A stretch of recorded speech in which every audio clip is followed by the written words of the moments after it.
फलस्तीन और लबनान के बाद इसराइल का ईरान पर बड़ा हमला। ईरानी जौहरी तंसीबात, फौजी क़यादत और साइंसदानों को निशाना बनाया।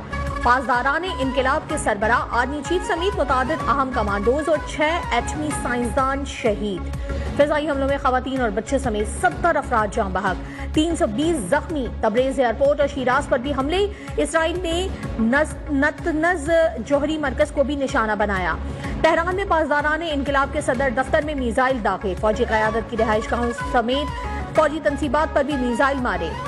करमानशाह में ताज़ा इसराइली हमले में ज़ेर ज़मीन बैलिस्टिक मीज़ाइलों का ज़ख़ीरा तबाह। ईरान में हंगामी हालात नाफिज, फ़िज़ाई हुदूद बंद।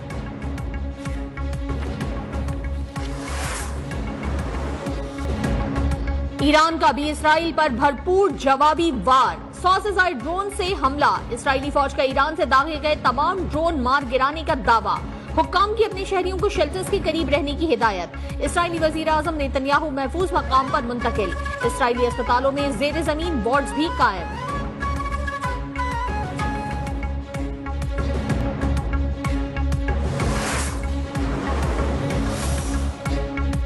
ईरान का भरपूर जवाबी कार्रवाई का ऐलान। कुम की मस्जिद में इंतकाम का सुर्ख परचम लहरा दिया। अमीर हबीबुल्लाह फौज के नए सरबराह मुकर्रर। जनरल अहमद वाहिदी पासदारान इनकलाब गार्ड्स के कमांडर इन चीफ तैनात। इसराइल सख्त सजा का इंतजार करे। ईरानी सुप्रीम लीडर आयतुल्लाह खामनाई की वार्निंग। कहा, सहूनी रियासत ने हमारी सरजमीन के खिलाफ घिनौना जुर्म किया है। ईरानी सदर ने कहा कि ईरान के साथ जंग शेर को छेड़ने के मुतरादिफ है। जौहरी सरगर्मियां जारी रखने का ऐलान।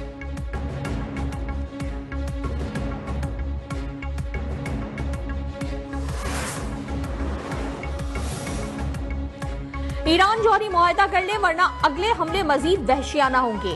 अमेरिकी सदर डोनाल्ड ट्रंप की ईरान को धमकी। कहा, मुआहदा कर लो, लेकिन उन्होंने नहीं किया।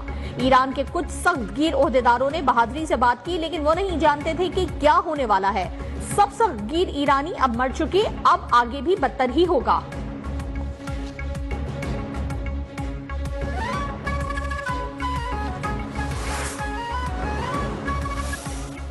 This House stands resolute with our Iranian brothers and sisters and supports their right to defend themselves against this aggression. Thank you, Mr. Chairman. अरकान पार्लियामेंट का भी ईरानी हुकूमत और अवाम से इजहार यकजहती। कौमी असम्बली के बाद सेनेट में भी इसराइली मुखालिफ मुत्तफिका करारदाद मंजूर। सेनेट में वजीर खारजा इसहाक डार और कौमी असम्बली में पीपल्स पार्टी के नवीद कंवर ने करारदाद पेश की। खत्ते की सलामती के खिलाफ इसराइली इकदामात पर इजहार तशवीश। अक़वाम मुत्तहिदा और आलमी बिरादरी से इसराइली जहारियत रुकवाने का मुतालबा। जवाबी हमले ईरान का दिफाई हक करार। नवाज शरीफ ने इसराइली हमला ज्यादती करार दे दिया। कहा, आज के दौर में इससे बड़ी कोई गलती नहीं हो सकती। वजीर दिफा ख्वाजा आसिफ और बिलावल भुट्टो की भी इसराइली हमले की शदीद मजम्मत।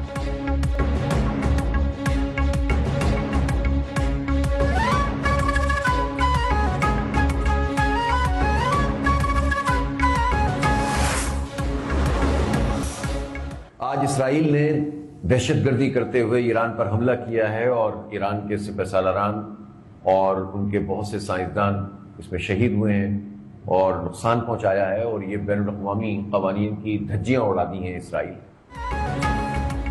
इसराइल का ईरान पर हमला बदतरीन दहशतगर्दी है। अमरीकी सरपरस्ती में इसराइल का आग और खून का खेल जारी है।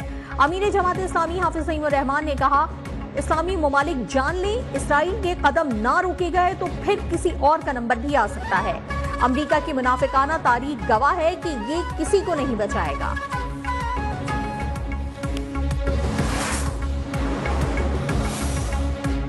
इसराइल के ईरान पर हमले के आलमी मईशत इंतहाई मनफी असरात। खाम तेल की कीमतों में 11% इजाफा। ब्रेंट ऑयल $76, WTI $75 फी बैरल में फरोख्त। कई ममालिक की स्टॉक मार्केट्स में शदीद मंदी।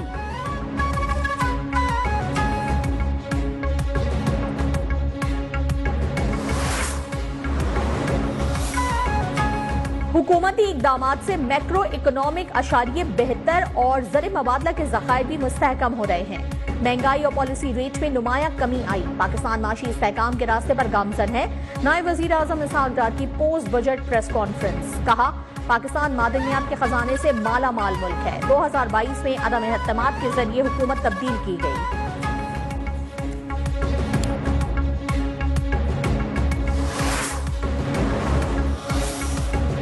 पीटीआई दौर में मईशत को तबाह किया गया, उनके बोए हुए बीज के नताइज हम भुगत रहे हैं। नून लीग के इरफान सिद्दीकी का सेनेट में इजहार ख्याल, कहा नून लीग ने आईएमएफ को अलविदा कर दिया था, दहशतगर्दी को खत्म कर दिया था, लेकिन पीटीआई हुकूमत उन्हें वापस लाई। हमें मोहम्मद औरंगजेब का ताना देने वालों ने अपने दौर पौने 4 साल हुकूमत में कई वज़राए खजाना बदले।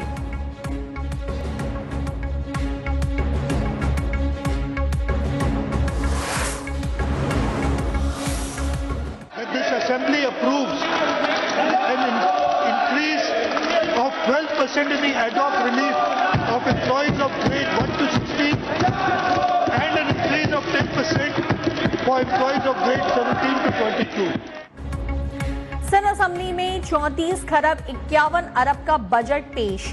ग्रेड 16 तक सरकारी मुलाजमीन की तनख्वाहों में 12%, पेंशन में 8% इजाफा, तालीम के लिए 523.3 अरब, सेहत के लिए 326 अरब 50 करोड़ रुपए मुख्तस, कराची के लिए 50 इलेक्ट्रिक बसों का बजट रखा गया। वजीर आला ने कहा कि बेनजीर हारी काज के जरिए 2 लाख किसानों को सब्सिडी और जदीद मशीनरी फराहम की जाएगी। वजीर आला सिंध की बजट तकरीर के दौरान अपोजिशन का हंगामा, शदीद शोर शराबा।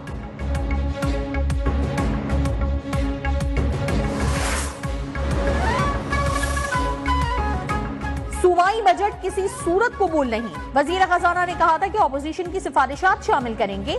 अपोजिशन लीडर अली खुर्शीदी ने कहा बजट में आवाम के लिए कोई रिलीफ नहीं दिया गया, प्री बजट सेशन में हमारी सिफारिशात को माना गया था।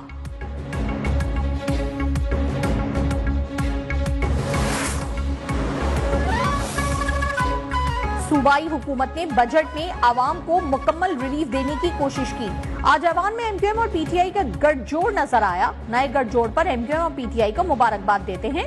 सीनियर वजीर शर्जील मेमन ने कहा अपोजिशन की ऐवान में गैर संजीदगी नजर आई। सूबाई वजीर नासिर शाह ने कहा कि मुराद अली शाह ने सियासी तौर पर सूबे से एमक्यूएम का सफाया कर दिया।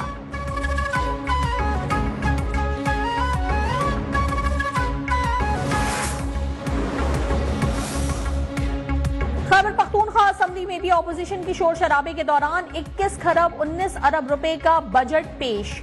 सूबाई महसूलात का हदफ 129 अरब रुपए तजवीज। सेहत का बजट 232 अरब से बढ़ाकर 276 अरब रुपए कर दिया गया। आला तालीम का बजट 36 अरब रुपए से बढ़ाकर 50 अरब रुपए मुकर्रर। माहौल दोस्त इलेक्ट्रिक गाड़ियों की भी रजिस्ट्रेशन फीस खत्म।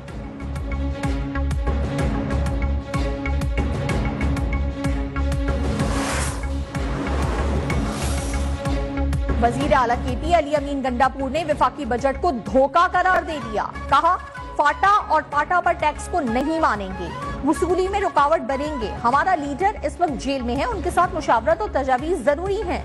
जो बानी का फैसला है वो हम सब का फैसला है।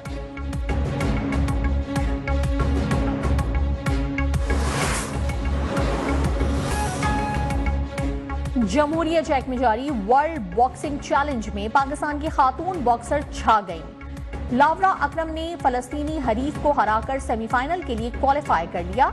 57 केजी कैटेगरी के सेमीफाइनल में मुकाबला मंगोलिया की बॉक्सर से होगा।